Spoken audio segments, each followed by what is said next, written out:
আমরা একটু মধ্যপ্রাচ্যের একটু হালকা অবস্থা পাকিস্তানের বৈঠকের যদি দেখে নিতে পারি তাহলে আলোচনাটা শুরু করতে পারি। এটা খুব হাস্যজ্জ্বল বৈঠক দেখা যাচ্ছে, কিন্তু আসলে তো ফল মেলেনি এবং একটি খুব কৌতুক কিন্তু সামাজিক যোগাযোগ মাধ্যমে ছড়িয়ে পড়েছে যে খাওয়া দাওয়া খুব স্ট্যান্ডার্ড হয়েছে, 5 তারকা মানে, কিন্তু আলোচনা একদমই কোনো তারকা মানে যায়নি এবং আরেকটি আশঙ্কায় পৃথিবী আরেকটা আশঙ্কার দিকে যাচ্ছে। ওদিকে তো আপনারা জানেন যে এখন হরমুজ প্রণালীতে তারা নাভাল রেড দেওয়ার একটা কথা বলছে ট্রাম্প, কখন কি বলে সেটি আমরা আলোচনা করব। তো আলোচনা শুরু করতে চাই মেজর জামান আপনাকে দিয়ে। সেটি হলো যে প্রথমেই জানতে চাই ইসলামাবাদকে কেন বেছে নেওয়া হলো, রসায়নটি কী ছিল? যে আমরা আগে কাতারকে জানতাম মধ্যস্থতা করে, বা ইউরোপের কোনো দেশে হতে পারো, জেনেভা একটা জায়গা হতে পারতো, পাকিস্তান কেন নাম্বার ওয়ান? একই সঙ্গে আরেকটি প্রশ্ন আপনাকে করে রাখতে চাই, সেটি হলো যে ভেস্তে গেল কেন, আশার আলো কেন জ্বলল না? আচ্ছা, আশার আলো মাঝে মাঝে জ্বলে, মাঝে মাঝে আবার অল্প অল্প জ্বলে, আবার নিভেও যায়, আবার সেখান থেকে জ্বলে ওঠে। তো এটা জীবনের, এটাই তো নিয়ম। আপনাকে অনেক ধন্যবাদ এবং দর্শক শ্রোতা মণ্ডলী, আপনাদেরকে সালাম এবং শুভেচ্ছা আমাকে দাওয়াত দেওয়ার জন্যে। ইসলামাবাদের গুরুত্বটা বেশি পেয়েছে এই কারণে যে বর্তমান সময় এবং সম্ভবত পাকিস্তানের ইতিহাসে এরকম পৃথিবীর বর্তমানে 3টা বৃহৎ শক্তি, আমেরিকা, রাশিয়া এবং চীন, এই 3টা দেশের সাথেই ভালো সম্পর্ক আছে। সুতরাং এটা একটা কারণ। দ্বিতীয় দিক হচ্ছে ইরান পাকিস্তানের উপরে বিশ্বাস রাখছে বেশি অন্য যে কোনো দেশের চাইতে, কারণ ইরানের সাথে পাকিস্তানের বিশাল একটা সীমান্ত আছে এবং দুই দেশ অনেক সময় এই ক্রস বর্ডার যে সমস্ত সমস্যাগুলো হয় সেগুলোতে উইজনই ভুক্তভোগী, এবং পাকিস্তানের যে বালুচ ইনসার্জেন্সি আছে সেটা দমন করার জন্য ইরানের সহযোগিতা দরকার হয়। এই সমস্ত কারণে পাকিস্তানের অবস্থানটা ওইরকম হয়েছে। আরেকটা জেনে একটু ঐতিহাসিকভাবে আমি যদি 71 সালে ফেরত নিয়ে যাই আপনাদেরকে, অবশ্য 71 সালে যদি আপনি লিবারেশনের ওয়ারের কথা চিন্তা করেন তাহলে হিসাব অন্যরকম, কিন্তু আজকের আলোচনার স্বার্থে আমি অনুরোধ করছি যে ওইটা ব্যাক বার্নারে রাখার জন্যে, বর্তমান পরিস্থিতিতে পাকিস্তান কি করছে সেটার উপরে।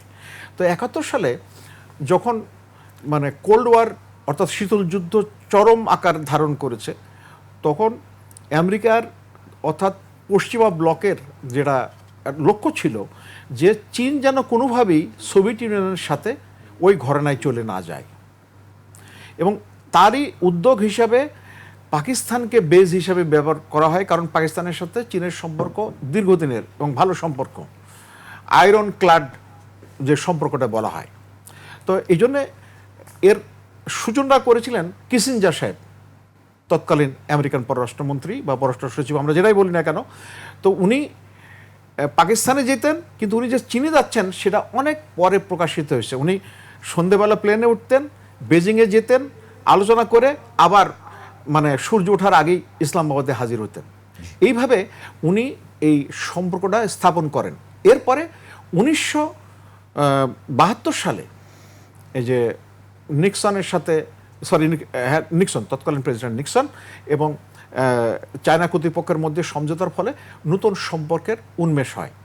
সুতরাং চীনের সাথে পাকিস্তানের সম্পর্ক, আবার এই পাকিস্তানের মাধ্যমে চীনের সাথে সম্পর্ক স্থাপনের ক্ষেত্রে পাকিস্তানের যে বিশ্বাসযোগ্যতাটা সেটা আমেরিকার কাছ থেকে আগেই ছিল।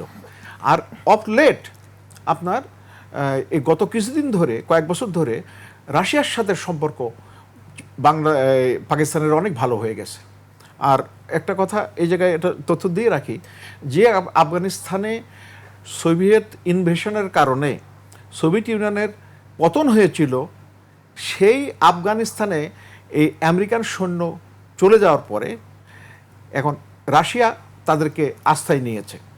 সুতরাং আফগানিস্তানের সাথে সম্পর্ক ভালো করার জন্য বা একটা প্রভাব রাখার জন্য কিন্তু চীনেরও পাকিস্তানকে দরকার, আবার রাশিয়াকেও পাকিস্তানকে দরকার।